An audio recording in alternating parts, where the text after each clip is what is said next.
দেশে প্রথমবারের মতো চালু হয়েছে পোস্টাল ব্যালটে ভোট দেওয়ার অ্যাপ। এ নিয়ে ভোটারদের মধ্যে রয়েছে মিশ্র প্রতিক্রিয়া। অ্যাপে নিবন্ধন পদ্ধতি আরও সরল করার দাবি তাদের। বিশেষজ্ঞরা বলছেন, প্রবাসীদের জন্য এটি একটি বিশাল সুযোগ। তবে নতুন পদ্ধতি, অনভ্যস্ততা ও স্বল্প শিক্ষিতদের কথা মাথায় রেখে বিদেশে প্রচারণা ও কর্মশালা আয়োজন জরুরি।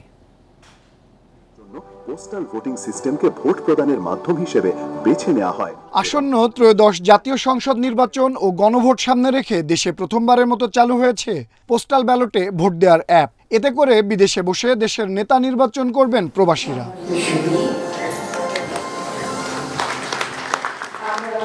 18 ডিসেম্বর পর্যন্ত বিশ্বের যে কোনো প্রান্ত থেকে পোস্টাল ভোট বিডি অ্যাপে নিবন্ধন করতে পারবেন প্রবাসীরা। নির্বাচন কমিশনের তথ্য অনুযায়ী বৃহস্পতিবার পর্যন্ত এই অ্যাপে 51,533 জন প্রবাসী ভোটার নিবন্ধন করেছেন। তবে অ্যাপ নিয়ে মিশ্র প্রতিক্রিয়া প্রবাসী ভোটারদের মধ্যে। বিদেশের মাটিতে বসেই দেশের সরকার নির্বাচনে অংশ নিতে পারবো, সেটা অবশ্যই আনন্দের। অনেকের ক্ষেত্রে ভেরিফিকেশন কোড আসতে সমস্যা দেখা যাচ্ছে, প্রক্রিয়াটা আরো সহজ হলে ভালো হয়। নির্বাচন বিশেষজ্ঞরা বলছেন, প্রবাসীদের জন্য একটা বিশাল সুযোগ তৈরি হয়েছে। তবে নতুন পদ্ধতি, অনভ্যস্ততা ও শ্রমিক শ্রেণীর কথা মাথায় রেখে প্রবাসে প্রচারণা ও কর্মশালার আয়োজন জরুরি বলে মনে করছেন তারা।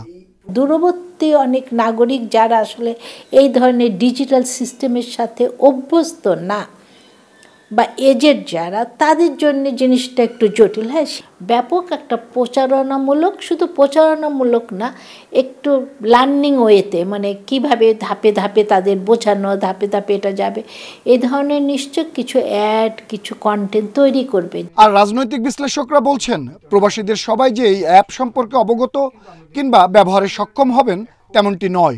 এক্ষেত্রে নির্বাচন কমিশন ও দূতাবাসগুলোকে অগ্রণী ভূমিকা রাখার তাগিদ তাদের।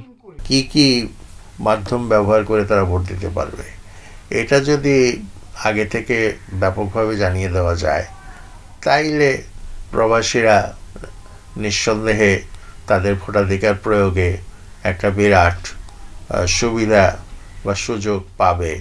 পর্যাপ্ত তথ্য তাদের কাছে পৌঁছে দিতে না পারলে প্রবাসীদের সাথে অবিচার করা হবে বলেও মন্তব্য বিশ্লেষকদের। পোস্টাল ভোট বিডি অ্যাপের পরীক্ষামূলক। আনোয়ার সাদাত নূর, ইন্ডিপেন্ডেন্ট নিউজ, ঢাকা।